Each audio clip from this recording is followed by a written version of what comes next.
Stiers and Vince D'Addario. Who's not having a great day today? I mean, come on. Raise your hand if you're not having a great day today. I mean, it's like there's snow outside. I haven't heard an official snowfall total, Vince. So I'm calling it a foot, though, at least by where I live. I don't know what it's like where you are. At least.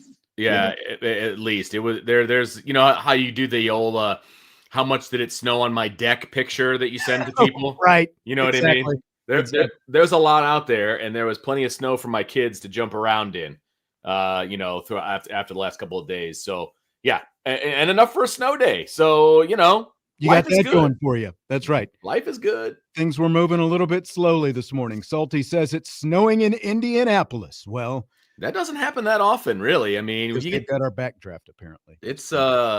It's amazing how much different the weather is when you just go south, not that far. Yeah. Because they don't get the lake effect and all that fun stuff. No, exactly. And that's, all this, we were getting in the forecast over the weekend for all the snow coming in, and it started Saturday morning/afternoon. Yeah. I'm not sure exactly when, but, Jesse was in town for Thanksgiving, and he got out of town that morning. And he said the roads were clear all the way to Cleveland driving. Wow. He never got anything. Now, obviously, if you were watching the games Saturday, they got some snow up in Ann Arbor, where Ohio State beat the Wolverines. We got a ton of snow here in town and all over, whole area because of the lake effect and all that kind of stuff. But hey, just means it's December, baby. We're on the precipice now. How much football do you think you watched over the last 4 days, from Thanksgiving Day through yesterday? How much football do you think you watched in hours? Oh, in hours? Good gracious. Well, I've got my number in. I think I watched at least 40 hours of football. Wow, that's a big number, but it was. Here's what I found out with Jesse. One, it was great. This is the first time in a long time that I've actually not had to travel anywhere, not had to / opted to travel, for different reasons, whether for work or for family. We stayed home. Jesse came here, so I didn't go anywhere for the first time in a long time, had all 4 days. And, I thought I watched a decent amount of football. He will literally just park it and, okay, what other game is on? What other game is It's like all day, obviously NFL, we were obviously into the 4:30 game Thursday night. And his mom, my wife, pretty much gave up by the time the third NFL game started. And she was like, Jesse told us this story about when he first started dating his now wife, then girlfriend. And, it was like a Saturday or Sunday. And at one point she goes, do you really watch this much football? It's like, yes. Yeah. Yes. Mm-hmm. It's all the time. So my count between all the NFL games on Thursday, the college games, obviously Friday and Saturday, full days both, and the fact that we got to stay up till after 2 a.m. Yeah, Sunday night / Sunday morning. I think my count had to be somewhere around 40 hours of football. I don't think my number is quite as high. I don't believe. Well, who was the night game on Thanksgiving? Bengals Ravens. Yeah, I didn't really watch that game. I was not into it, but again, the boy wanted to watch it, so sure. No, I get it. I watched the first 2 games on Thanksgiving. Then I watched, I think I watched football all 3 windows on Friday. And then I watched all 4 windows on Saturday. So I'm probably in the 30 range. You're right there. Yeah. Right there. Yeah, for sure.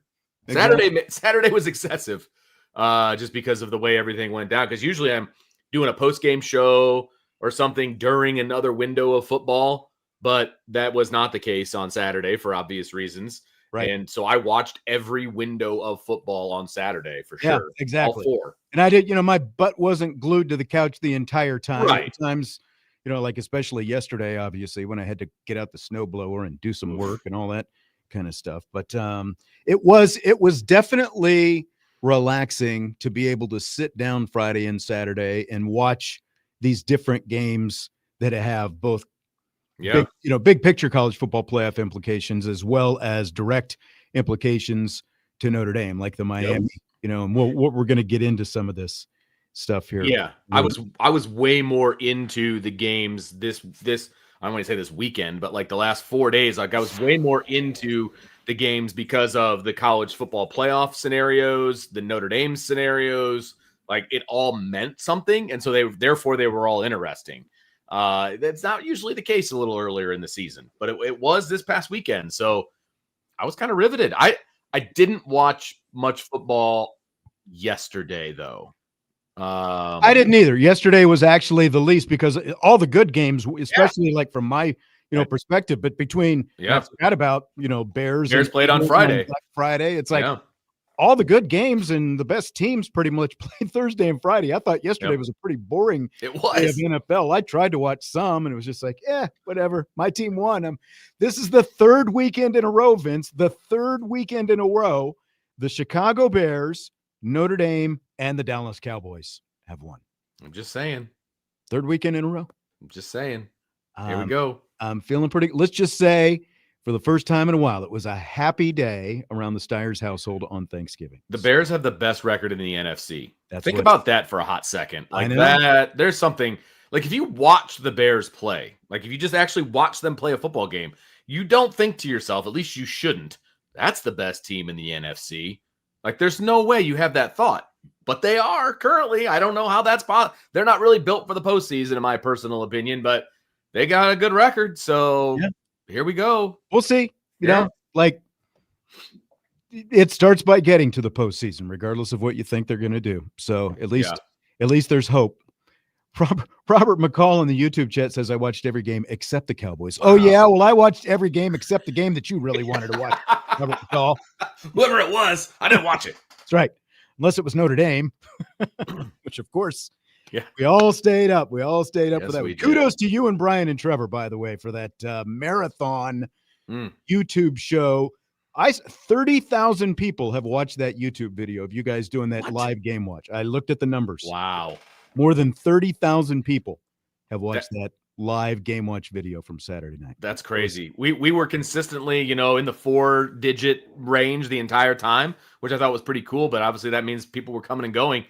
That is a nuts number. I'm just happy, beyond happy, that Notre Dame took care of business the way that they did, because we started the post-game show at the beginning of the fourth quarter, and we were done by the time the game was over. Because I'm not gonna stroke your ego so much to tell you guys that I sat there and watched the whole freaking that's fair 5 hours or whatever it was of that thing. But I would tune in from like when some different things would happen. I'm like, all right, I want to see what they're saying, and I tuned in the fourth quarter. Yep.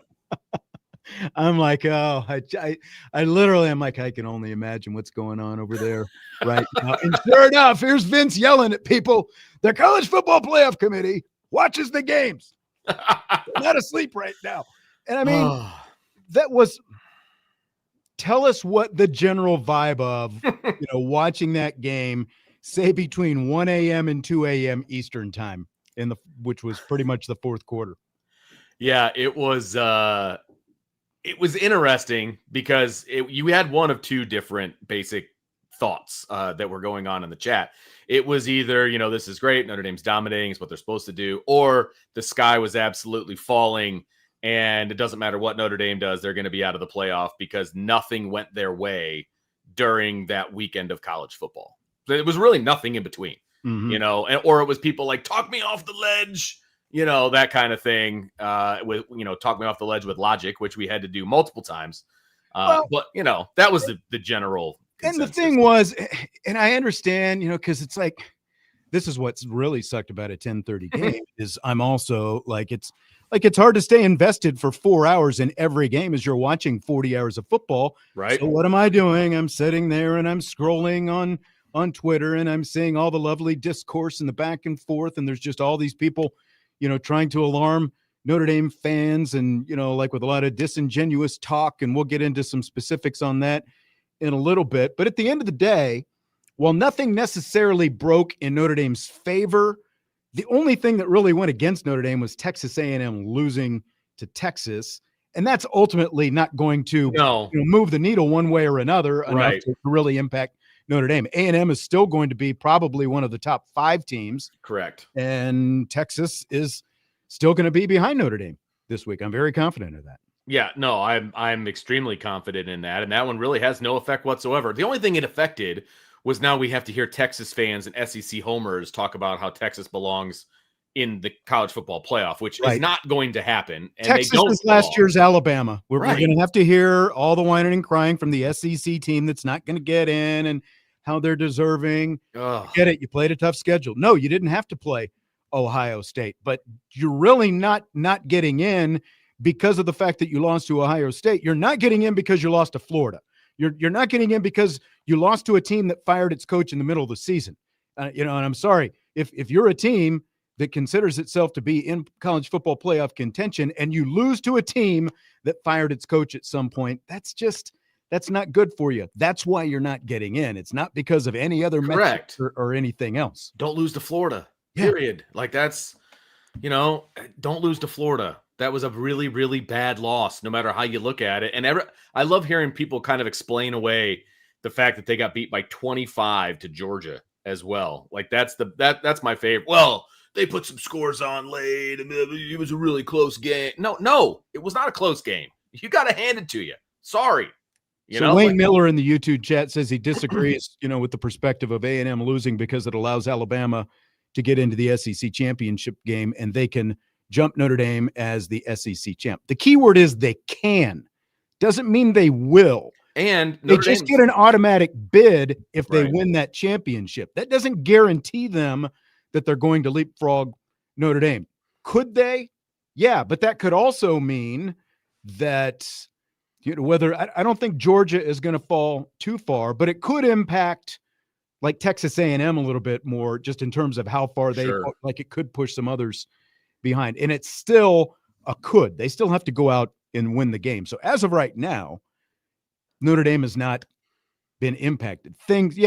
Two things. One of two things has to happen to dramatically impact Notre Dame. Either Alabama wins the SEC championship or BYU wins a rematch with Texas Tech and wins the Big 12. I think both of those things have to happen to dramatically affect Notre Dame and possibly dump them out. I think both of those things have to happen. If one of those things happen and the other one doesn't, I think Notre Dame's fine.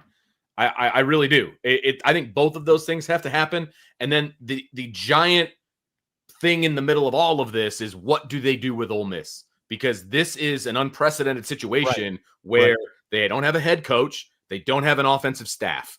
They've named a new head coach. So that okay, great. They named their defensive coordinator. He's going to be the head coach moving forward, not just interim. He's the head coach. Okay, cool. You don't have an offensive staff. One of the main reasons you're where you are is because of your offense. Ole Miss's defense is awful. They're not good. And that's kind of the crazy thing is, okay, Pete Golding, you're the head coach, and it's your side of the ball that's not as great. I don't know if they're awful, but they're definitely not as good as they're not as a the offensive side, and they're losing the offensive side of the ball. But you're also going to have, it's a very Marcus Freeman type situation when like the whole blueprint for Brian Kelly. They're doing the exact same thing. They're promoting the defensive coordinator to take over. Only he's not even starting off as an interim head coach. Golding is starting off as the head coach. And from what I understand, like from a recruiting standpoint, Golding, very much like Freeman, like he's a big part of the recruiting efforts down there at Ole Miss, so that's part of that decision. That's great for the long term, but for the short term, what are you going to do on the offensive side of the ball? Correct. Because Kiffin poached the staff and has taken him down to the bayou. When we saw Chuck Jr. get on the plane, we saw, And to your point, that could have a huge impact on where Ole Miss is because they're not that far ahead of Notre Dame. And this is an unprecedented situation because the committee has never had to deal with a team without a head coach. They've never had to deal with that. And so how does that affect things? We've seen how it affects, Florida State when they didn't have their starting quarterback. They dropped him out. Now, there was only 4 teams that got in. They dropped him to 5th, so they were out. There's 12 here, so they would have to drop more. But how far do they drop? Do they drop to have to be on the road? And what number is that? Do they drop all the way out? I think tomorrow's going to tell us a lot of things about where this committee's head is, about a few different scenarios, right? What do you do with Texas A&M? What do you do with Ole Miss? Notre Dame did nothing to hurt themselves. And what do you do with Oklahoma? Because I know Oklahoma won, But Oklahoma is the complete opposite of Ole Miss in terms of like really good defense. That offense, man, come on. Like there's not much offense. Oh my gosh, they're in terrible. Boomer Sooner land. And, again, like you're watching the way these teams are playing. I realize they play, rivalry game. And, well, I guess it wasn't even a rivalry game, but you get my point. It's like they played some ranked teams. LSU, a team with a lot of talent, but obviously not well coached enough. They hung in there. And I guess that's my point, is they barely beat an LSU team that also, again, had its head coach fired in the middle of the season. Right. Now, in Oklahoma's case, they obviously won, whereas in Texas' case, you lost to Florida, who fired their head coach in the middle of the season. There could be some decent movement in the rankings because Oklahoma looked rough. Like if it wasn't for the fact that LSU decided just not to cover a wide receiver at the end of the game, so they had a wide open long pass, to win it. I mean, LSU should have won that game. I mean, they could have won that game. Okay. Yeah. And Notre Dame didn't do anything to hurt themselves, right? Miami did something to help themselves. They continued to win. So you could make a case, that Oklahoma falls back a little bit and Notre Dame and Miami both move up. Like there's a lot of things that I think are very justifiable in this college football playoff scenario. And what they do on Tuesday will be way more impactful than what they do Sunday, because there's going to be movement on Sunday, but I don't know if anybody moves out on Sunday. You know what I mean? They might jockey the positions a little bit. So I think tomorrow nights are going to be the key ones. Tyler Evans had the super chat. I mean, the ACC is the only exception because the fact that you got Duke and Virginia. We're going to talk specifically about this in rapid fire in a little bit. But he says, what if Duke wins the ACC? That is an interesting situation because you could theoretically, the top 5 highest ranked conference champions make it into the college football playoff. So it potentially, because Duke has 5 wins, potentially opens the door for a second group of 5 team. James Madison. But it's also, but like, again, how the committee plays this, like, do they sit Duke at number 25 maybe Tuesday night when they put out these rankings If they put Duke at 25 with 5 losses, would you put it past them though? No, I wouldn't, but that would be a travesty. Like they don't belong ranked. I'm sorry. Tulane and North Texas are both going to be a good chance that they're ranked, maybe James Madison, but only one of them, obviously, Tulane and North Texas, are playing with the winner getting the bid. So they'll probably both be ranked next week, but one is kind of a placeholder for whoever wins. The other is going to get bumped out next week. I could see the committee putting Duke up there right at the tail end just to justify it, to give them a way out. They've done this kind of stuff before. Well, and they don't have to put them. We talked about how they rank these teams at the bottom to justify some of the stuff that they're doing at the top of the rankings when it comes to ranked wins and all that kind of stuff. So the Sun Belt, James Madison could win that, and they got to be right on the outside of the top 25 because they've been in and out of the rankings, right? Mm-hmm. And Duke, they don't have to rank them on Tuesday, but they could very well rank them after the championship and put them at 25 and keep JMU out.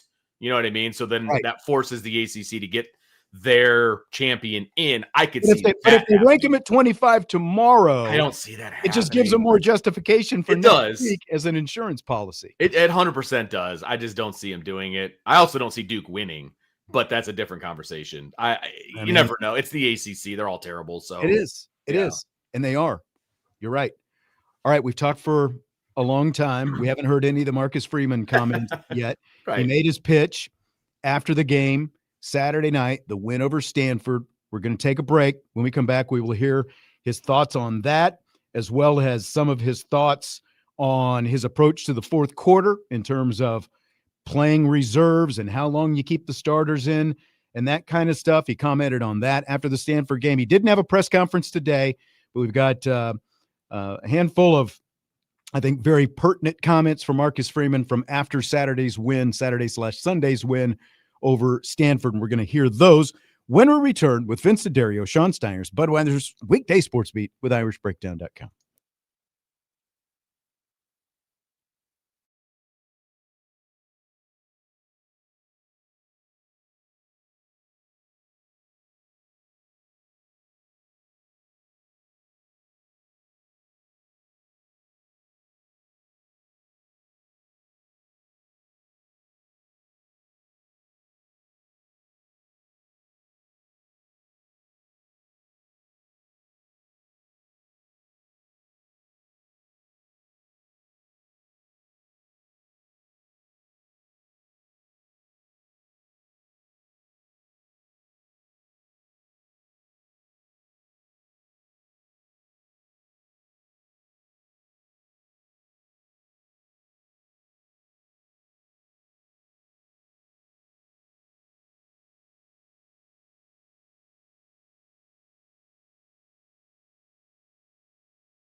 Budweiser's weekday sports meet with IrishBreakdown.com, along with Vince D'Addario, Sean Stiers. Notre Dame with a resounding win over Stanford Saturday to close out the regular season. We've been talking about some of the college football playoff implications for Notre Dame. Joe in the YouTube chat says, so the ACC is not an auto bid. No, it is not. There are no specific auto bids. It is like the SEC, theoretically, the Big Ten, the ACC, the Big 12, none of them are guaranteed a spot. It is the 5 highest ranked conference champions. So obviously in this case, because of the fact that the ACC, the Big 12, the Big 10, or not the ACC, the SEC, the Big 12, the Big 10, all have teams ranked in the top 12. It's a given that they're going to get in. But the ACC, it's not a given, because it's not a given that they're going to be one of the 5 highest ranked conference champions. And so Duke could theoretically win the ACC against Virginia Saturday, and the ACC could end up getting left out because they have a 5-loss team winning their conference. And, that's why we were talking about that scenario where you could potentially get a second group of 5 team in if that second group of 5 champion is ranked higher than the ACC champion. That's the state of the ACC right now. And it's also, Vince, why I have zero sympathy for the Miami Hurricanes, because you were part of that 5-way tie in a conference that ultimately sent a 5-loss team to its conference championship game. How can anyone feel sorry for that? I don't care how good you are supposed to be. If you had taken care of business against 2 teams that you were supposed to beat on your schedule, this would not be a question. You would be a top 4 team right now. Oh, absolutely. They'd be in contention for a bye for sure. Yeah, for sure. If they didn't drop one of those games, everybody seems to ignore the losses that teams have. Texas fans, Miami fans, just ignore them completely. They don't want to cry. Well, your best losses are Miami and Texas A&M, but Notre Dame doesn't have a bad loss. That's the point. All these other teams, Alabama, Texas, they each have bad losses. Not all these other teams, but some of these teams in question. Miami has 2 bad losses because neither SMU nor Louisville is ranked right now. And that's what counts is where they are ranked at the end of the season. That's what counts in terms of a win or a loss against a ranked team. And so the 2 teams that Miami ended up losing to are not going to be ranked teams. Neither one of them made the conference championship game ahead of the Miami Hurricanes. Right.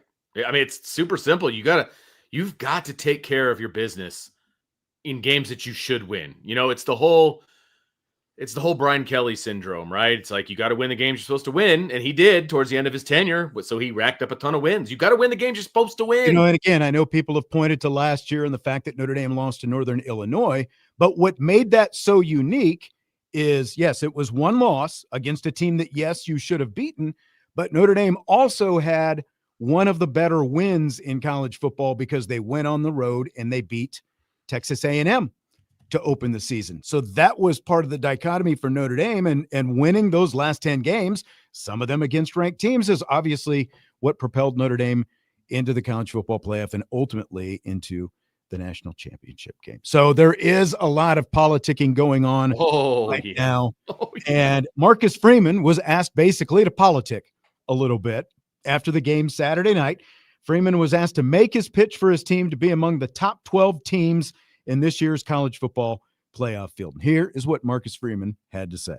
It just was on an interview with ESPN, said the same thing. If you talk about a team that isn't probably playing as well as anyone right now, have won 10 straight games in a row. I think all of them by double-digit points maybe. And, you want the 12 best teams now. I know you have the conference champions and the group of 5 highest ranked team, but you talk about who are the best teams now, not week 1 now. And it's hard to argue we aren't one of those teams.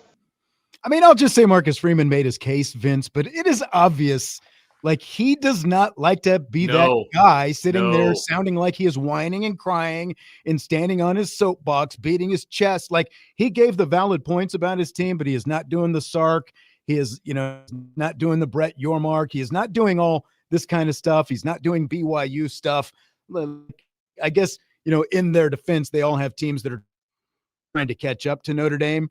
I thought it was a good enough closing argument. What did you think? He did it because he was asked, and he's not going to tell anybody no. I mean, you could tell that it's just like he didn't want to beat the drum for Jeremiyah Love and the Heisman, right? Right. It's just not who he is. Team stuff, but yeah. It's just not who he is. He would rather his team do the talking on the field. Yeah. And to a lot of people, a lot of members of the playoff committee specifically, the talking that Notre Dame has done on the field has been enough. And it's been reflected in the rankings that we've seen so far. I think that he doesn't need to do a lot of talking because he is where he is based on the way his team is playing. And he basically said it's the top 10. But I mean, everybody keeps saying the best 12. Well, you're not going to get the best 12 because that's not how this works. Right. You're going to get the best because 10. Of the fact that you have to have the highest ranked, the 5 highest ranked conference champions to begin. You're going to get the best 10 plus 2 more is what you're going to get. Right. And so you've got to be a top 10 team. You can't watch football right now and tell me that Notre Dame is not a top 10 team. That's just not possible. It's not a possible thing to do. And you know who else is a top 10 team right now? Miami. They should be in too. There's other teams I would bump out to bring Miami in. I'm not saying that Miami is better than Notre Dame, but I think both of them deserve to be in. They're playing good football right now. They belong in. That's fine. There's teams I think don't belong in. Oklahoma would be one of them. Ole Miss, I think there's an argument that they shouldn't be in because they are going to be a shell of themselves in the playoff, period. From a resume and what have you done lately standpoint, Oklahoma obviously has probably one of the top 3 or 4 wins from the month of November by beating Alabama a couple of weeks ago. Like, that was one of the better wins. Obviously, Texas is a good win. Ohio State beating Michigan on its face, not like one of those kind of wins, not a win, obviously, against a top team, but you did beat a rival who had beaten you 4 years in a row. And some thought might knock, at the very least, some thought might cost Ryan Day his job last year, but winning a national championship obviously saved that. But I mean, that's like, I get what you're saying. I think that if you watch Miami and Oklahoma right now, I do feel like Miami is a better, more balanced team. Yes, overall, Oklahoma. They're a better team. Right. Yeah. The problem is kind of like with Notre Dame, they don't have that signature win here down the stretch that really helps boost them to another category. They just have all the talking. That's all they have. They have all the media talking. So let me ask you, did anything happen this weekend that would give you any concern about Notre Dame being overtaken by Miami? Because that obviously, included in that somewhere near 40 hours of football I watched in 4 days, that was a prolonged talking point. Oh my God. Everywhere. Yes. Like, I mean, literally every game had to talk about Notre Dame and Miami. I'm getting sick and tired of them comparing Notre Dame and Miami. How about you compare BYU and Miami or Alabama and Miami? Like, those two teams are directly above Miami, not Notre Dame. And Notre Dame and Miami got compared in the same pool last week, and the committee still has Notre Dame at 9, and they have Miami at 12. Correct. So what changed this weekend that would change that scenario? Nothing. Both teams won. That's right. Both teams were favored to win. Both teams won. Right. Why would you jump Miami 4 spots above Notre Dame? They're not just going to jump in, and the first thing they wanted to do was, Miami beat Pitt by this, Notre Dame beat Pitt by this. Well, if all you're going to do is look at the final score, then yes, Miami had a little bit more lopsided win over Pittsburgh than Notre Dame had on the same field than Notre Dame had over Pittsburgh. Right. But if you do a couple of different things, like one, Notre Dame's game against Pittsburgh was over. One Pittsburgh offensive series into the game. It was over. They could have called a knockout. No points had been scored, but it was obvious that game was over. Pittsburgh did not have a chance by halftime. Halftime of the Miami-Pitt game, it was like, a 1-possession game or a 10-point game? Like, Pitt still had a legitimate chance to win that game at halftime. You could not say that about Pitt against Notre Dame on the same field. What was that? 2 weeks earlier, 3 weeks earlier at this point. And and then if you go to the fact, Pat Narduzzi calling a timeout with less than 10 seconds left to throw a meaningless touchdown pass against Notre Dame to make the margin of victory look a little bit closer. And then against Miami, he calls a defensive timeout with like 45 seconds left. No allows sense. Carson Beck to throw a meaningless touchdown pass at the end of the game. And Miami had their starters in the entire game. Exactly. Come on. Exactly. And I've got more on that here in a minute. But in spite of all this, Ari Wasserman, Chris Felica, the Bear from Big Noon, despite what they want to tell you, Notre Dame is fine. Those two, Wasserman specifically, they're just a couple of overperformative carnival barkers at this point. That is all they are. It's whatever self-righteous show, that they want to put on. They want you to believe that Miami could overtake Notre Dame right now, but it's not happening. They might get closer to Notre Dame, but they're not moving past the Irish. And it's just like the fact that anyone puts any stock into anything, they obviously have major grudges. It all comes down to the head-to-head win. I talked about this last week. It's only been 4 years since Michigan State beat Michigan. And then 2 weeks later, less than 2 weeks later, Michigan was ranked ahead of Michigan State because Michigan State turned around and lost to Purdue. This was in the month of November. The Michigan State game was October 30th. In the month of November, same time period that we're talking about, Michigan State had the head-to-head. Michigan still ended up ranked ahead of Michigan State when they had the same number of losses. Were Wasserman and Felica and all these people crying about that then? Because it happened. They're acting like this is the first time the committee has ever gone around a head-to-head to result. And this was, again, this was 2 weeks apart. This isn't like 3-4 months down the line like Notre Dame and Miami at this point. This was only 2 weeks apart. Michigan was ranked ahead of Michigan State in spite of the head-to-head. So it's just this whole storyline. It's like all of this, there has been no other controversy taking place within the top 10 or within the top 12. And so this is the only hook that they could get to spice up Selection Tuesday and the rankings and all, or, Ranking Tuesday, whatever you want to call it. That's the whole thing. This has been their storyline, and they've beaten it and they've beaten it and they've beaten it. And you know what the irony of this whole thing is? Notre Dame, the media votes in the AP poll. Right. And of course, it's mostly the media who's complaining about Miami being ahead of Notre Dame right now. The media in the Associated Press rankings has Notre Dame at number 9. They have Miami at number 12. So the same media who is trying to feed you this BS storyline on ESPN and on social media and everything else still has Notre Dame ranked in the exact same spot that the College Football Playoff Committee did last week. And the coaches, for that matter. They do too. That's right. They both had Notre Dame at 9. No change whatsoever from last week to this week, and there should be no change from last week to this week because Notre Dame did nothing to drop. They did nothing to drop from where they are right now. Nothing. So sure, there are still doomsday scenarios out there where Notre Dame could fall out. Okay, and if they do, it's their own fault for losing 2 games. I get it, but come on, man. Like, they're fine. They're fine. They're not going to fall out on Tuesday. There's no way that is going to happen. I'm sorry. Some statistical stuff. I saw Driscoll tweet this. Notre Dame, USC, Michigan, and Texas. Those 4 things have something in common that nobody else does right now. Notre Dame, USC, Michigan, Texas. They're the only 4 teams ranked in the top 25 that have not played an FCS opponent this season. Driscoll didn't tweet that. I actually looked at it. But the other side of that is there are I lost my list.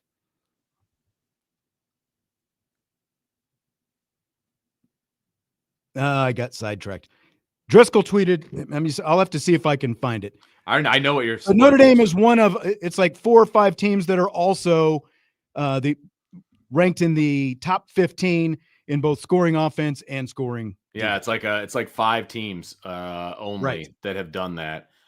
And he did tweet that out. Here we go. These are the only 5 teams in college football that rank in the top 15 in both scoring offense and scoring defense. Those teams are Notre Dame, Ohio State, Indiana, Texas Tech, and Oregon. That's it. That's the list. There you go. 5 teams. There it is. I mean, like, no matter what metric you look at, Notre Dame belongs in the college football playoff. Period. They do. Whether they're on the road, whether they're hosting, whatever, they belong in the playoff. And I don't think Notre Dame fans would even be upset if they were on the road first round. They just want to be in so they can start making some noise. I just been thinking that I missed Salty. It was like, I haven't seen it. Salty hasn't been here. Oh no, he's here. Comes in and he just starts taking some shots right away. Oh, he's here. My brain melted down there when I had to stop and think a little bit. I'm sorry for not knowing all my numbers right off the top of my head. Yeah, it's a lot going on up there. I mean, there's, again, like, and my point about the FCS teams, though, is, you can talk about all these wins and everything else that you had, but all these other teams, with the exception of Notre Dame, USC, Michigan, and Texas, they've all played at least one FCS team this year. And most of them have also played, like Notre Dame, Ohio State, Indiana, Texas Tech, Oregon. The only that's okay. You just had that. So there it was. My note was right there below that one.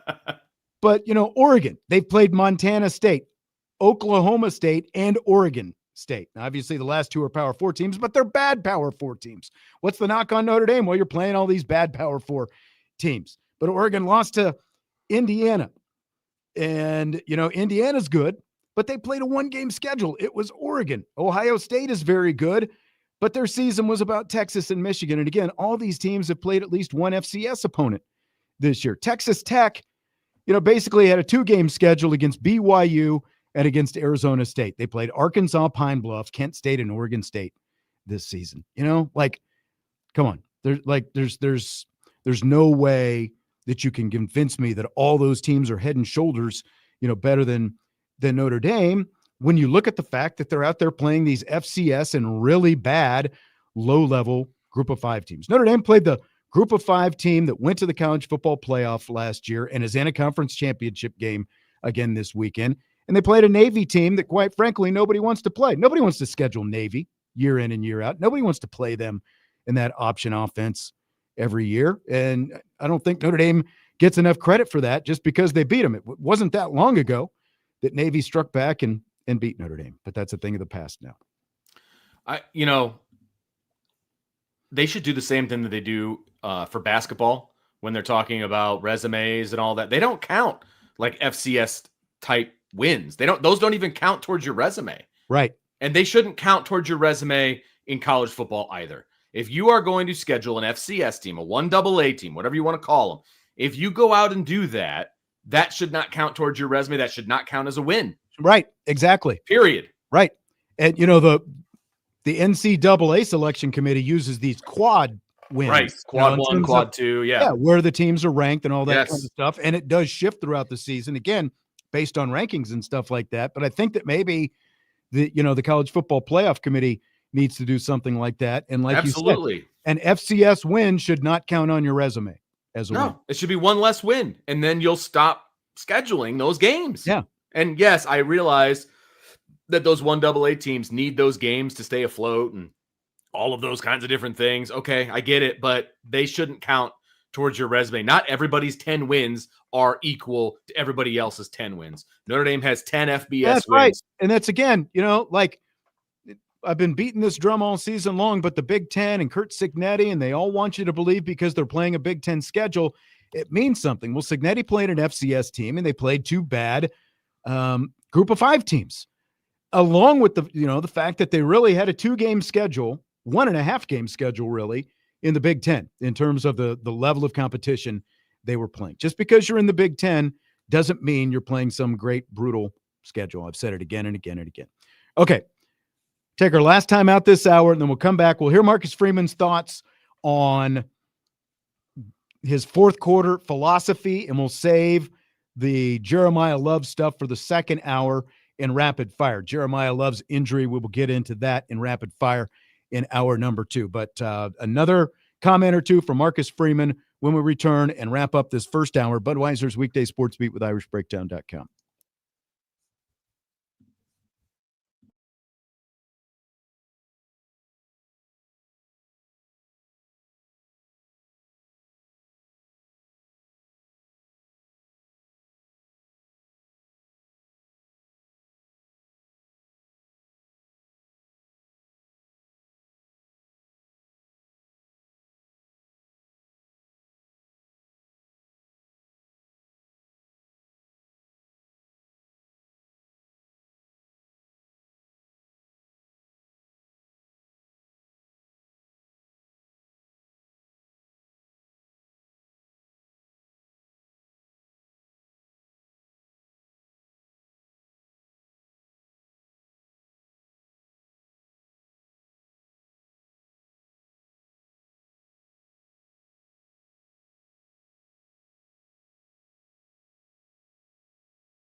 Basically, everybody, with the exception of 4 teams, have played FCS opponents this season.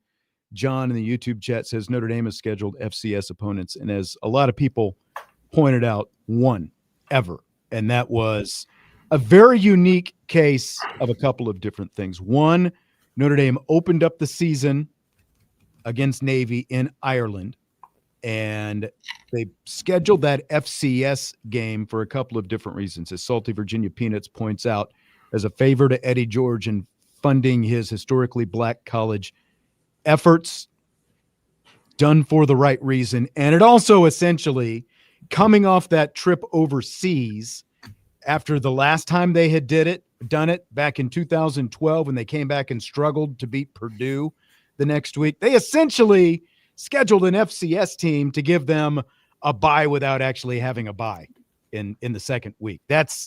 That's why they did it. And again, like, I understand why they did it, the rationale and everything, but we talked about this recently, Vince. As of right now, well, not as of right now, USC is the only Power 4 FBS program that has never played an FCS opponent. And I wish that Notre Dame was still, yeah, me too. That was a badge of honor for Notre Dame for a long time, and I give 1,000% respect to USC for not scheduling FCS opponents. I don't like it. I understand why Notre Dame did it, but even in the moment when we talked about it, Sean, it was like, I don't like it. I don't like the fact that they're doing it, and they did it, and they don't ask my opinion, so it is what it is. But they've only scheduled it one time in their 100+ year history, once. Like, that can be forgiven, in my opinion. I still don't think they should count towards your playoff resume.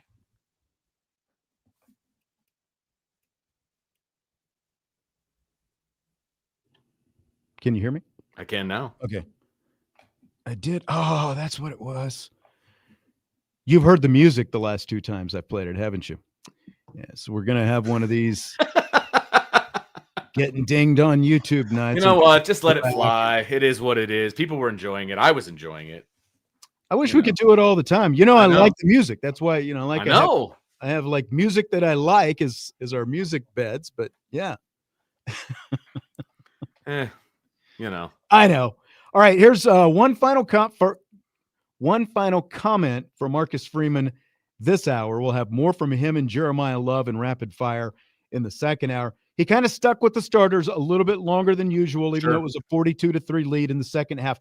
So here's what Freeman said about his approach to the fourth quarter in these blowout wins. We were at a point where we felt like we had the game in hand, and so you have to make decisions at the end of the game that you believe are best for your team, right? And what's best for our team in that moment is you get a chance to get some backups in that's going to help them improve. You might need those guys this season. And so when I know we have a game won, it's more important for me to make decisions that are best for our team, which is going to be getting some younger guys or maybe some backups in because they'll get valuable reps in that game. The same thing happened in Pitt. Same thing happened versus Syracuse. Like, we're going to put those guys in because they've earned it, but it's going to help our team. It's going to help our team improve when the backups in the third string can get some real game reps. Okay, so there's Marcus Freeman talking about the general approach. And I agree with everything that he's saying, but he stuck with the starters a little bit longer. It felt to me Saturday night, Vince, like Freeman was feeling a little bit of that Carson Beck touchdown pass at the end of Pittsburgh, knowing that Mario Cristobal with an assist from Pat Narduzzi, kind of helped Miami pilot on Pitt a little bit. It felt like for the first time, Freeman was thinking about style points there for a while. Obviously, during the broadcast, it came up quite a bit.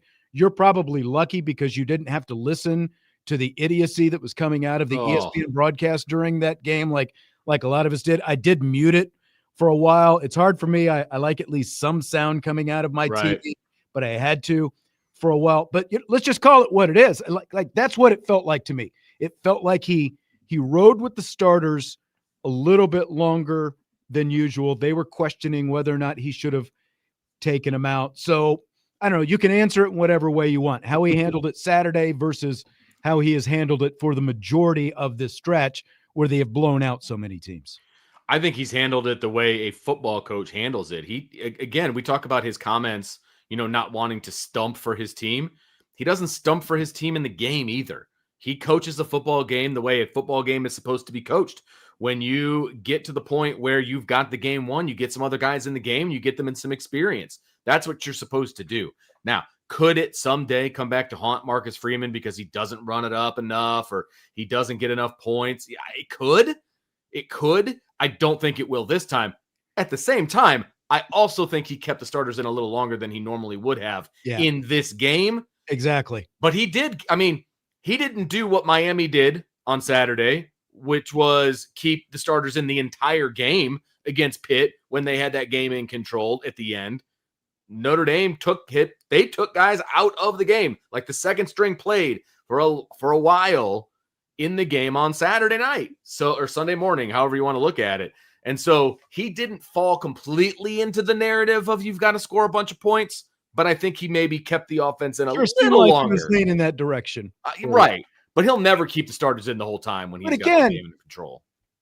Like, where's the comment that I just started up? Sean Ryan says, I agree with what he's saying, but letting them score 2 times is unacceptable, in my opinion. I think it would be unacceptable if I really felt like the College Football Playoff Committee was only getting up the next morning and looking at the final score. Exactly. It's literally their job to watch these games. I have full confidence, as I said earlier, and I've said before, I have full confidence that they're watching game control. They're watching flow of the game and how these games are playing out, because Notre Dame has put reserves in before. And, like the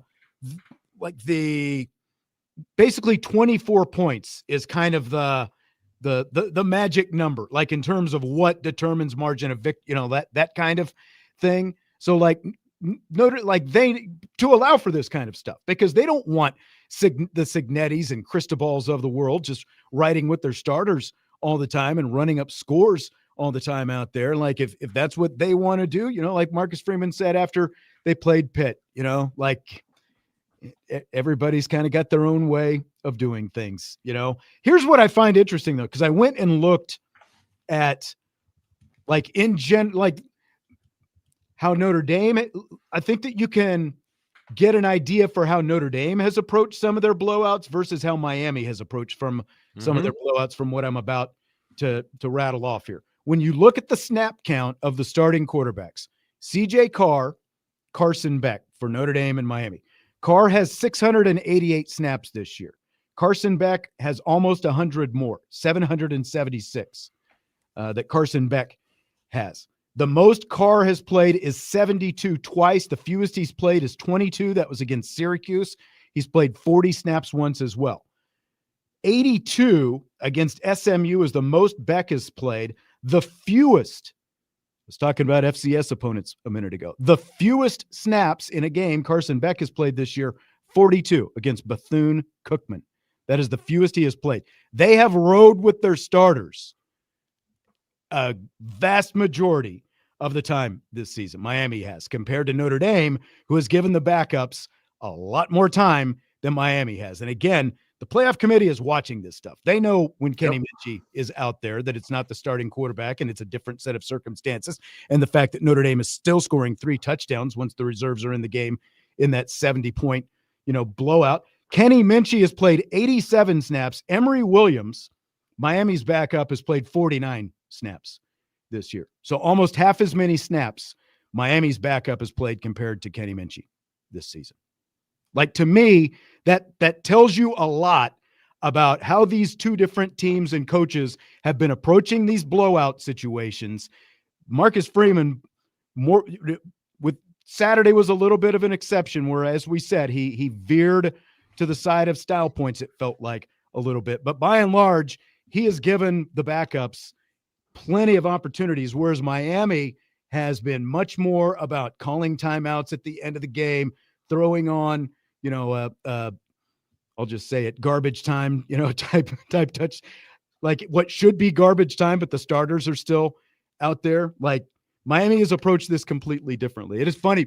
Jesse and I thought that Fernando Mendoza threw, like a meaningless touchdown at the end of the Purdue game the other night. Well, it turns out Fernando Mendoza's little brother is the backup quarterback. So it was a Mendoza, but it was the younger Mendoza who actually threw the final touchdown pass for Indiana. But that's kind of the exception for Kurt Signetti because he's done it quite a bit, keeping the starters there. Guns blazing, man. Yeah. He likes to score, and he likes to score a lot, and he likes to look very upset while he's doing it. So, yeah, that's our boy Kurt. That's right. All right, we're going to hear Marcus Freeman's thoughts and Jeremiyah Love's thoughts on the injury. We didn't even have a chance to get to that in hour number one with all this juicy playoff talk. We'll have that. We'll circle back. We'll get Lane Kiffin. We've got all kinds of stuff still coming up in rapid fire. We've got so much stuff, Vince. I don't know if we're going to get a chance to get to it tonight. That's kind of where we are. I mean, it is what it is. We got a lot to talk about, man. No, I know. Yep. All right. Hour two, rapid fire on the way. Budweiser's Weekday Sports Beat with IrishBreakdown.com.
Hour 2, Budweiser's Weekday Sports Beat with IrishBreakdown.com. You didn't get the music that time if you're listening on the internets, but I was jamming, and then I forgot which buttons to push to get us back and onto the air once again. Minor technicality.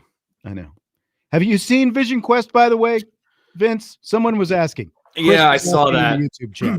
So the issue has been I haven't been able to find it, but I just looked it up, and it is on Prime Video. And so I'm about to have some extended time on the couch here coming up. And I think that's going into the getting on my dance card. I think that's going to be on the dance card finally. Know someone who's got the DVD if you don't want to pay for it. That's fair. It Prime Video, it's part of the subscription. So by the way, I told my wife about the fact that you have never tasted a pumpkin roll, and she apparently feels sorry for malnourished middle-aged Italian men, and it sounds like you could have some pumpkin rolls coming your way in the future. So fantastic! I'll meet you wherever.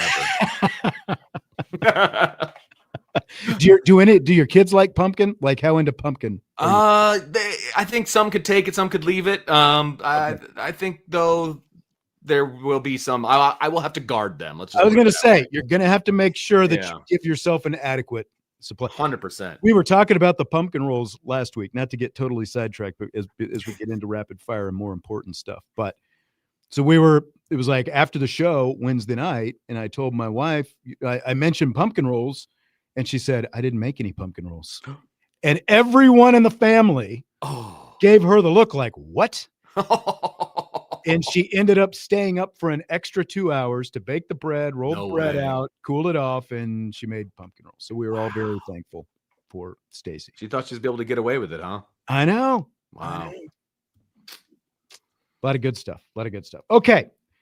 The subplot to Notre Dame's win over Stanford, of course, was the unfortunate injury to Jeremiyah Love. He suffered bruised ribs in the first quarter, and I've got to get the cut up here. I just realized I've done all this different talking, and we are going to hear from Jeremiyah Love before we hear from Marcus Freeman. But Love bruised his ribs when he took a knee from Stanford linebacker Wilfredo Ibar while being tackled in the first quarter. Here is Jeremiyah Love on that injury.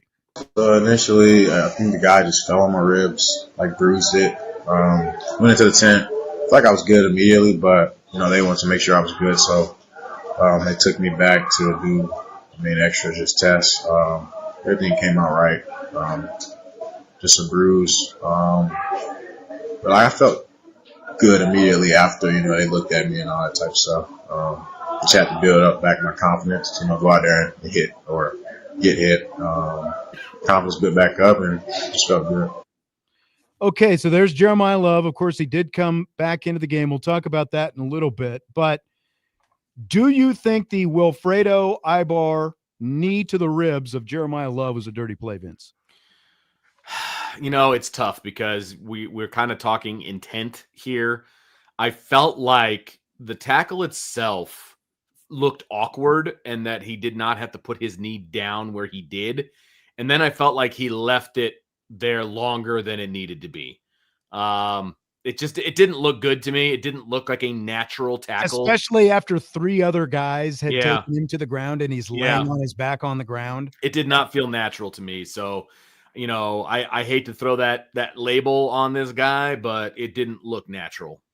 And that, like, if you just watch it, it doesn't look, like you said, first and foremost, I agree with what you're saying. It doesn't feel natural. It also didn't look like a particularly hard hit, but at the same time, like, this is a man who is like 260-ish pounds or something probably, like that. And he is coming down with his knee, and it just feels like with Love already on the ground to make Love, like when he tried to sit up, like he looked like he was in some serious pain, the way he kind of like clinched over as they sat him up on the ground. And it's like, oh no, man. I know. Like, are his ribs fractured? Are you kidding me? I was worried about literally every injury possible at that point. And I know. And just so you know, that particular young man is 6'2", 270 pounds. There you go. So there you go. Yeah. So to me, for Love to have felt for it not to be a rib fracture and to have felt that kind of pain from that knee, he had to have been coming down with some force on Jeremiyah Love, unnecessary force, I think, because again, he was already on the ground. And when you look at it and when you look at the injury that Love suffered, it felt like there was some kind of intent. And I mean, this is not Jeremiyah Love whining and complaining, but at different points during the season, when he has been asked by the media, he has said, like, guys are doing stuff to him, like going for his knees, going for his ankles, holding on, twisting and turning down there to try to take him out of the game. Sure. They want him out of the game. He's the best player. I would not put it past Ibar, like nothing that he has done specifically, but just watching that play. And again, for that knee to have caused that kind of pain to Jeremiyah Love, it was much more than just a glancing blow. I do think that there was some intent behind it. Yeah, I agree. I hate to think ill will on people, but the proof's in the pudding, man. Like it just was not a natural looking play at all. No, not at all. Not at all. So here's Marcus Freeman after the game on the Love situation. It was, I went out there and they said, you could tell he was hurting and, hey, I think it's a rib injury. And so we're going to get it checked out. We're going to x-ray it. And they went and did that. And they came back and said, hey, he's going to try to give it a go. And he gave it a go and you could tell he was hurting. And that was probably close to the end of the half. And then again, I just had that conversation with him and I just explained to him, like, just, hey, if you can help us and this is what's best for the team, you make that decision. All right. Thoughts on that, Vince? It was interesting that he said this at halftime, I believe, is that he wanted to let Jeremiyah Love make the decision on his own, if he wanted to come back. And now, obviously, that's after the doctor said that there's nothing wrong with him, right? And it's just like pain management kind of a situation, that if he wanted to play, he could play. We all know that he was playing because there was stuff on the line. It wasn't that game that was on the line. There were career opportunities on the line. And if I'm Jeremiyah Love and I'm the competitor that I believe that he is, he wants to come back in the game. I have no problem with that. I really don't. There was a lot of outrage. People were like, oh, why'd they put him back in? They've got to protect him. They got to do this. They got to do that. There's also a thing called a relationship that you have with a player, and you don't want to lose that trust and that relationship with a player over a situation like this. He had a bruised rib. Like the other ones were in. It's not just about Jeremiyah Love. I mean, these guys have bumps and bruises all the time. 100%. Like they x-rayed him. There was no evidence of any kind of fracture or anything. Correct. That's the first thing they did, and probably their biggest concern was that he broke his ribs. And if he had broken his ribs, I don't think he would have come back in the game. But the fact that it was just a bruise, now, like he wanted to be in there. He wanted to help the team. I think that he did, want to go, like had things like Heisman and the records and stuff like that in his sights. But it's a bruise. He didn't necessarily run like he was, overly anxious to be taking any hits in the midsection after that. And that's fair because it probably hurt, that's not a pejorative. I'm just saying, yeah, for sure. I wouldn't want to take that either. But at the same time, he was out there, so I don't have any problem with them putting him back out there, considering they did x-rays. The medical staff, the athletic training staff did what they were supposed to do. They made the evaluations. They went to the degree that you're supposed to. There was nothing broken, which meant it was a bruise. So they put him out there. So I've got no problem with that. The rest of the starters were exactly. Out there. That's the key. That's the key. Like if you wanted to rest people for the playoffs, then you take everybody out. This isn't just a Jeremiyah Love conversation. This is a team conversation. Right. If you want to rest people, then you take everybody out. It's not just your starting running back. And if the ones are out, he's healthy to play. Hey man, you want to go back in? Cool. Go back in. Like I really don't have an issue with it. There was no structural damage. There was no anything. And so if he wants to go back out there, he can go back out there. So touche to him. I concur. So Love, after the game, he finished with 66 rushing yards and a touchdown on 14 carries. Most of that came on the first drive of the game before he suffered that injury, with his lone touchdown that set the single season touchdown record at Notre Dame, surpassed Jerome Bettis. And Love was asked to make his final Heisman Trophy pitch after that injury-shortened game against Stanford. I told him. Oh, sorry, wrong cut. There we go. Yeah, not really. Vince, those nights. Is that not the right one? No, there were 2 cuts with Heisman. Here we go. Okay. This is the one. Let me make sure. Yes, last Heisman pitch. I just say what I always say. If you're looking at me, evaluating me, man, I'm a team player. I want the best for my guys. I'm the type of player that elevates everybody else around me. I don't really focus on individual things really a lot because at the end of the day, I feel like I believe that nothing is done by yourself. Everything is a credit to your team, your coaches, and stuff like that. So if I'm going to say something to them, I'm a team first type of guy, and I elevate people around me to do better. All right, so there is Jeremiyah Love. That is his final Heisman Trophy pitch. What do you think on the pitch, first of all, Vince? I think he comes from the Marcus Freeman school of I'm not going to pitch for myself. Because stop being so self-deprecating. Yeah, he does not want to talk about himself at all. He's just not that kind of guy. Star. Come on. Yeah, right? He does not want to talk about himself. And you know what? That's an endearing quality for him. It's tough to do. It's tough for a lot of people to talk about themselves. Look, he let his play do the talking. He struck a Heisman post twice. Like, that's his talk. That's all that you need to see. And we'll see what the voters end up doing. It's very interesting to me that really the 3 top Heisman options, 4, I guess, if you want to include Pavia, they're all in the Midwest. And they vote by region. And so who knows what the Midwest region is going to look like when it comes to voting. But then what's the East, the South, the West? Like, what does that look like? Because none of them have really a legitimate contender in the mix. And that's not usually the case. That with the South and the West and the East not having a contender, that's where it's going to come down to.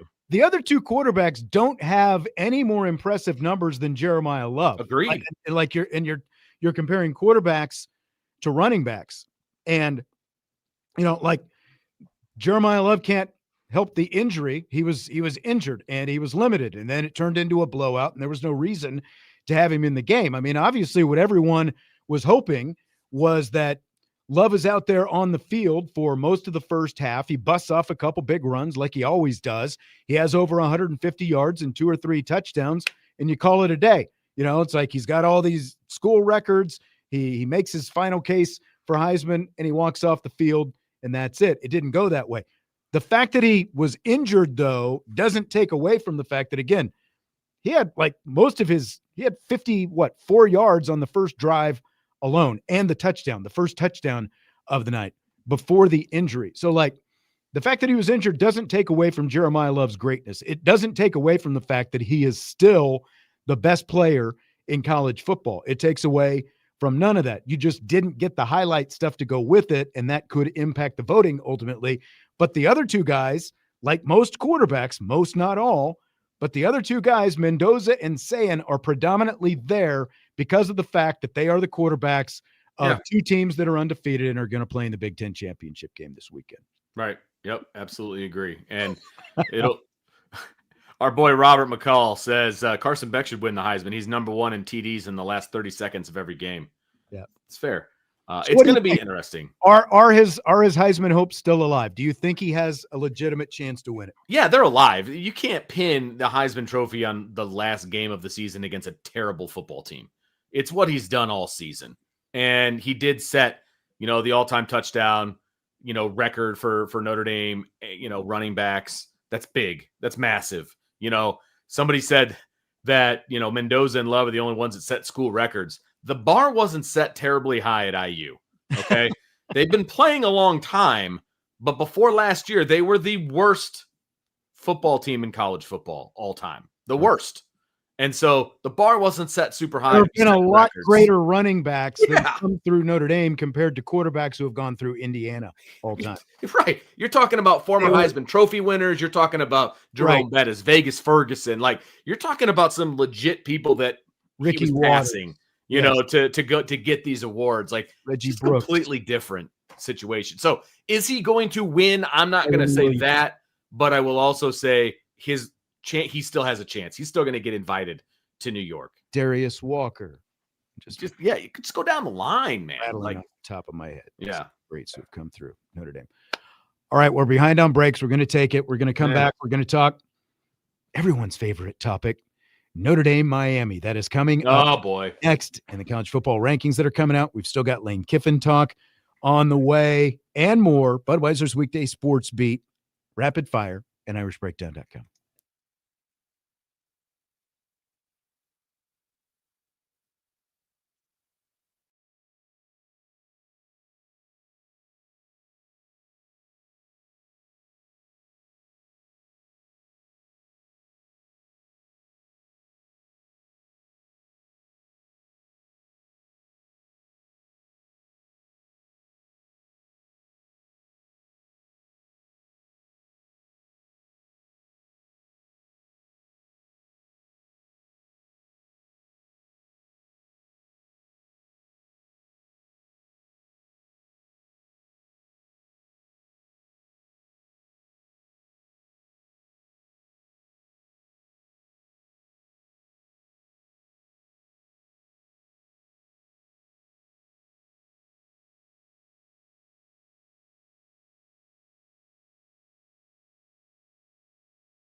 Budweiser's Weekday Sports Beat with IrishBreakdown.com and Rapid Fire continues, along with Vince D'Addario.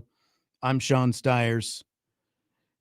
Vince, did you watch Jack White at halftime of the Lions-Packers game? I did not. Okay, so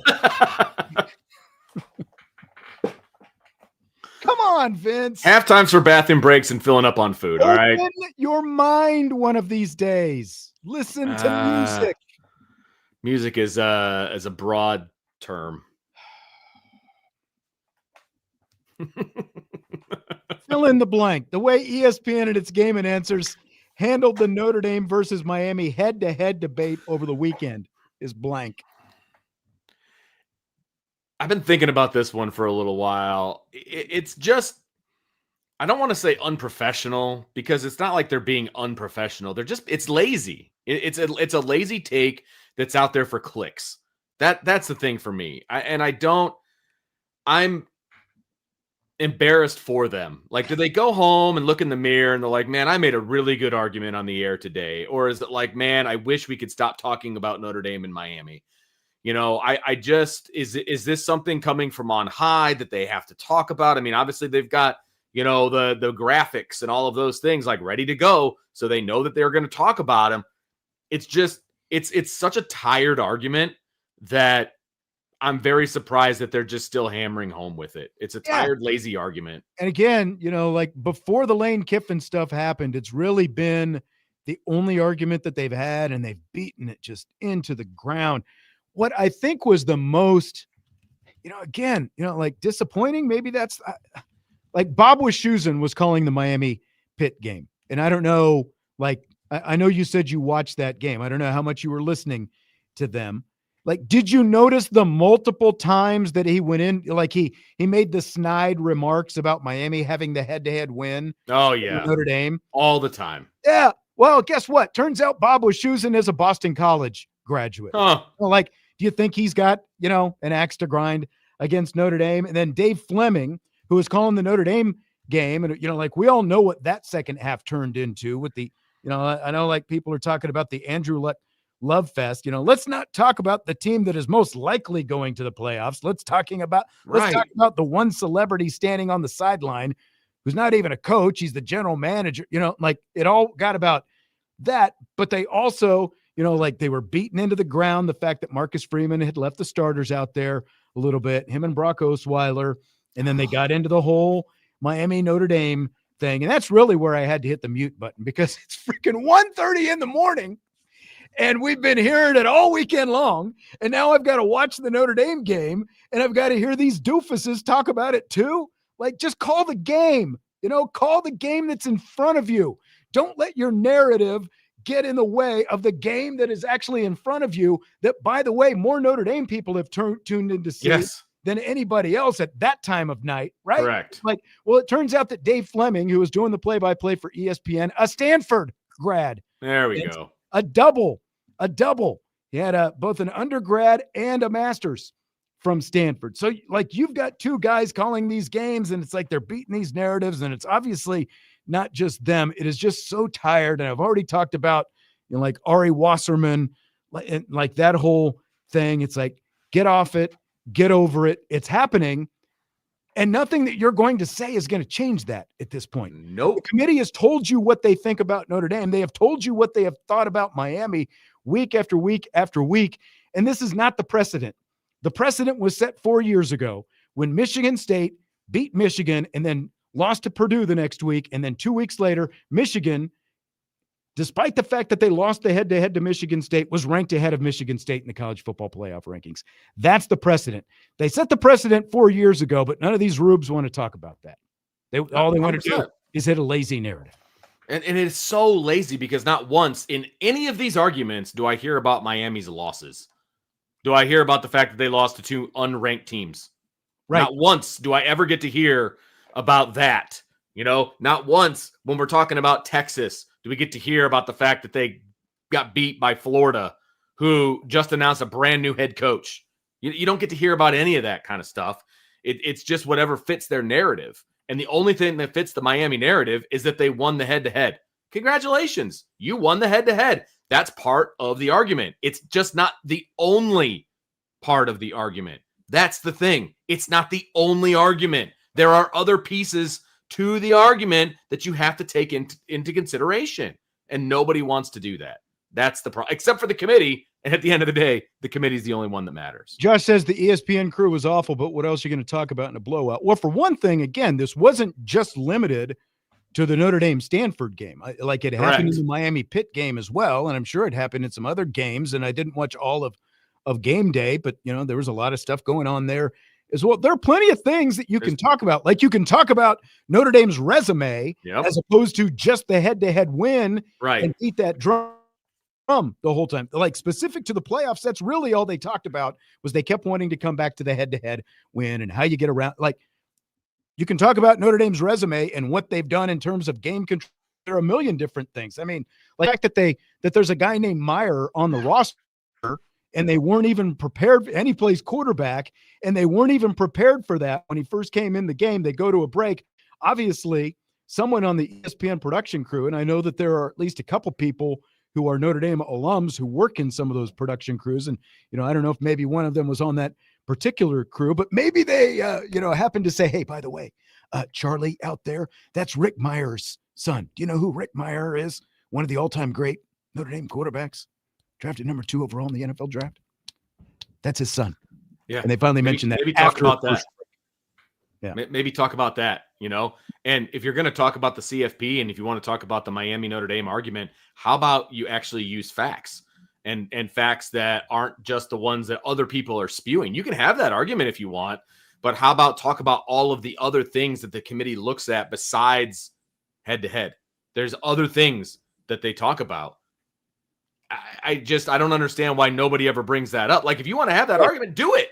Like the fact that Notre Dame has not just won all these games, but Right. they've won all these games by double figures every time. And this is the second year in a row that they've won 10 games in a row with their backs against the wall to potentially get into the playoffs. Like, where's that, not narrative, but where's that part of the story? Well, because it's a big story to do that, let alone once, but to do it 2 years in a row and to have a chance to get back into the playoffs and sitting in great position.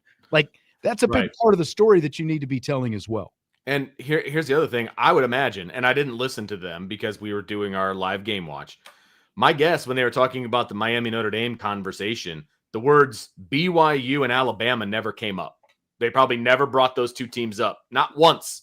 Right. Even though they're also ranked ahead of Miami, but behind Notre Dame. So Miami needs to leap them as well. Is that going to happen? Can we have that conversation? Or is it only just Miami and Notre Dame? Is that the only part that matters? It's lazy. It's just absolutely lazy.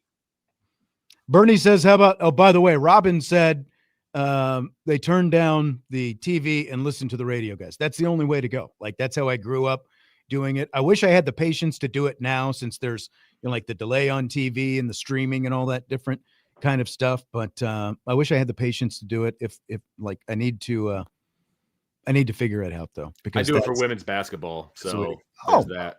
Thank you. Bernie says, how about talking about how awful Oklahoma looks? Their own fans were booing them for half the game. So with that in mind, scale of 1 to 10, what chance do you give the College Football Playoff Committee to rank Notre Dame ahead of either Oklahoma or Ole Miss in this week's rankings? Ole Miss is the big question mark for me. Look, they should have ranked Notre Dame ahead of Oklahoma for the past couple of weeks, and they haven't done it.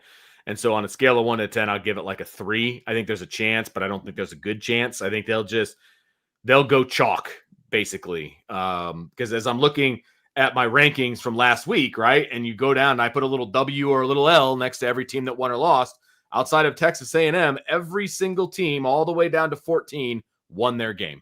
They all won, right? And so I just feel like it's going to be chalk. We're going to see the same rankings essentially.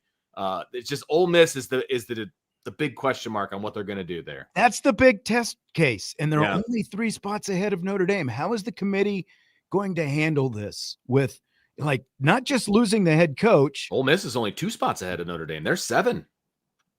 Were they 7 last week? Yeah, because Oregon jumped them after. Oh, that's right. That's right. Beat USC. So I mean, that's even more. Yeah. Like, I'm giving this a 4.5 even. Ooh, like, he's almost 50-50.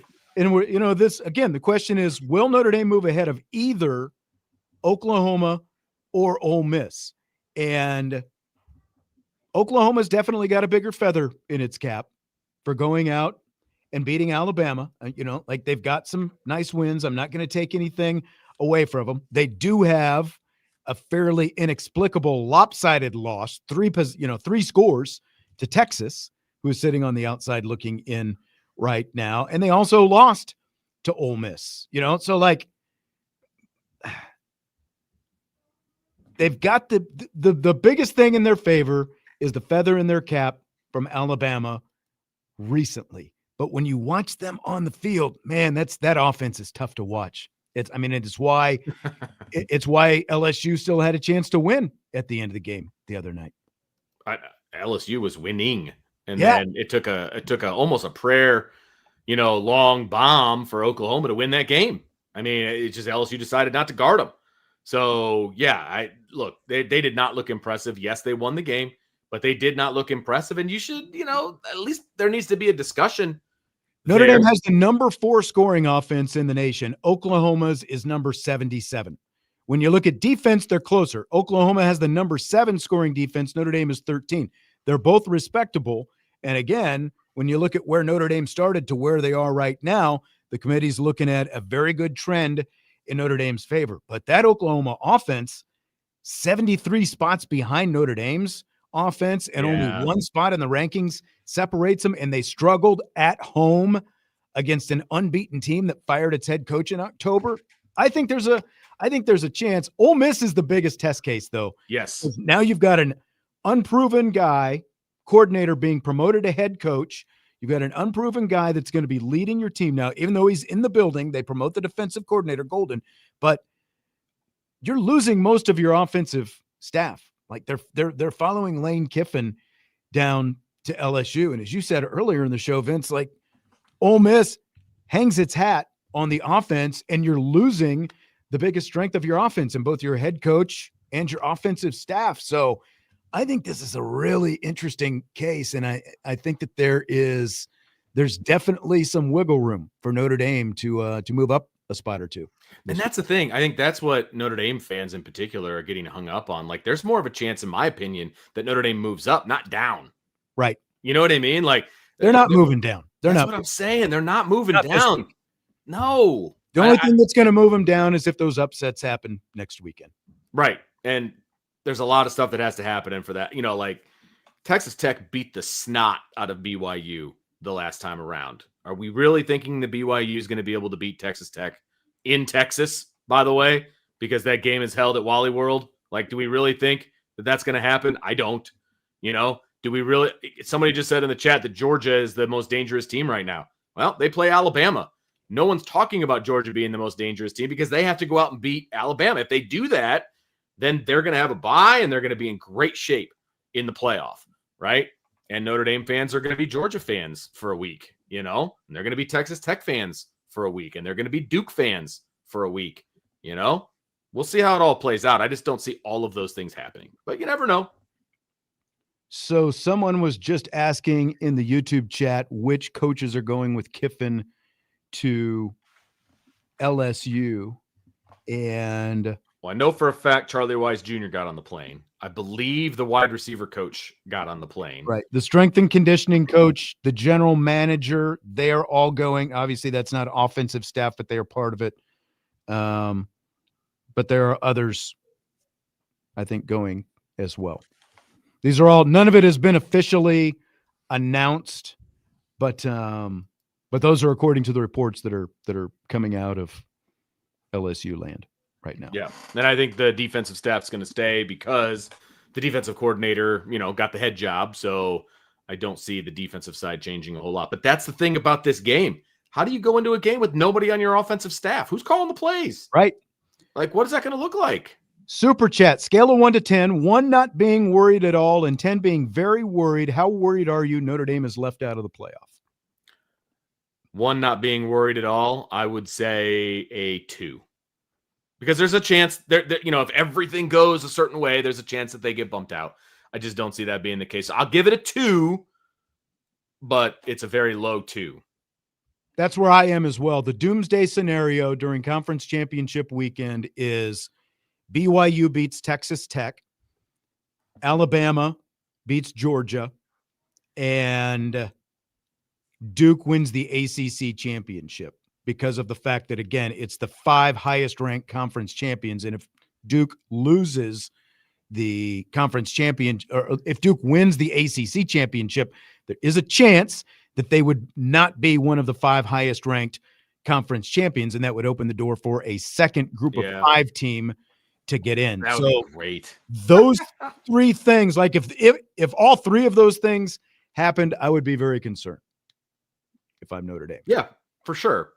I would say the two biggest are the Alabama beating Georgia yes. and BYU beating Texas Tech. Those are the two biggest things. But my concern level is a 2. And if Notre Dame does somehow bump up that one extra spot to number 8 then tomorrow, it's a lock. They're a lock. They're in. Then it's You're a not lock. going to have to sweat next weekend. They will be in. Yeah, and it's a lock. Right. I will roll around in the snow in Vince's backyard with just my skivvies on. Ooh. Come on down. If otherwise happens. Okay. Take our final time out. Back with more rapid fire. We got a super chat from Patrick queued up about Miami. We will do that when we return. Budweiser's Weekday Sports Beat with IrishBreakdown.com and Rapid Fire.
Budweiser's Weekday Sports Beat with IrishBreakdown.com with Vince D'Addario, Sean Stiers.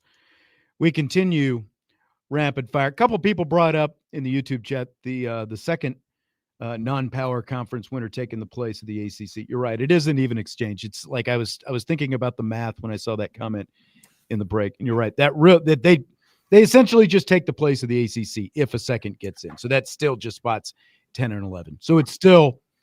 So I take back what I said. It is still just if Alabama beats Georgia in the SEC championship game, BYU beating Texas Tech in the Big 12 championship game. Those are the two things that have the most impact on Notre Dame's chances of getting in the playoffs. But like you said, if Notre Dame bumps up to 8 in this particular round, then even if those two jump Notre Dame, they're in. That's right. They're in. So 8 is a And I don't glorious know spot. that it's guaranteed that Texas Tech would stay ahead of Notre Dame if they did lose. Sure. I don't disagree with that. But that's still, for next week if that happens. Right. Like Jesse and I were talking about this weekend. I don't think that that's guaranteed that Texas Tech would stay ahead. They're going to have to, lose some seeding for losing that game if that happens. Because the funny part is, everybody was looking for ways that Notre Dame needs to. Thank you, by the way, Rob and Rudy. Everybody was looking for upsets, so that Notre Dame could move up and all of those different things. The difference between, and none of that happened, right? And everybody's, oh my gosh, nothing that helps Notre Dame happened. It's a travesty. Here's the other thing. Now you want all the favorites to win. So you want chalk at this point. You want Virginia to beat Duke. You want Texas Tech to beat BYU, and you want Georgia to beat Alabama. You want chalk now.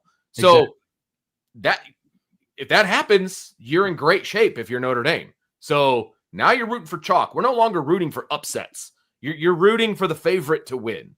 So it should be less stressful, in my opinion. Patrick has a super chat that's been sitting in here for a while. He says, Miami's in a 4-way tie for second place in the ACC.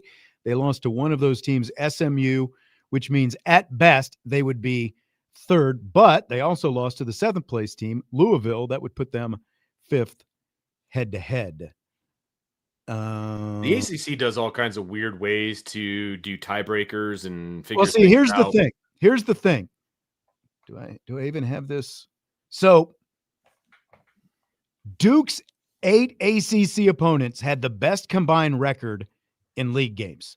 That's the tiebreaker that it went to. It went to the 5th tiebreaker to break this 5-way tie for second place that Miami was part of. It was the 5th tiebreaker criteria. So like Nicole Arbach on NBC Sports was saying, well, the ACC should have just overridden the tiebreaker rules and put Miami in the conference championship game over 5-loss Duke. Well, one, I don't think your conference should just change the rules midstream, as the season's going on, because it doesn't suit what you want right now. I think if you want to change the rule going forward next year and you have a tie like this, you can just say the highest ranked team in the college football playoff rankings gets that spot because we want the best teams in the conference championship game. It's not that hard. Just change your criteria, but change your criteria going forward. You can't do it right now. I don't think. Do you? No, not in the middle. You can't just change your rules willy-nilly. So that's not going to happen. But, the other thing is if you're going to play a conference schedule with 17 teams and no divisions, so teams aren't playing everyone like the ACC is doing, which is why you had 5 teams ending up tied to begin with, seems like you would change the rule going forward. Maybe going forward, but they're not going to change it midstream. Right. Yeah. I don't think you can do it now. By the way, our old friend Penn State Sports Talk says we are bowl eligible. Congrats. Congrats, Penn State. Looking like they might get Kalani Sitake. Is that a good hire? I don't know. Feels like they've really had to settle in all this after being the first high-profile team to jettison a coach who's won double-digit games every year. Probably just should have stuck with James Franklin, to be perfectly honest with you, if that's who you're going to bring in. And it's nothing against Coach Sitake. It is – I don't know that he is going to flourish at Penn State. That is a completely different job than BYU. Different neighborhood. Oh, completely different.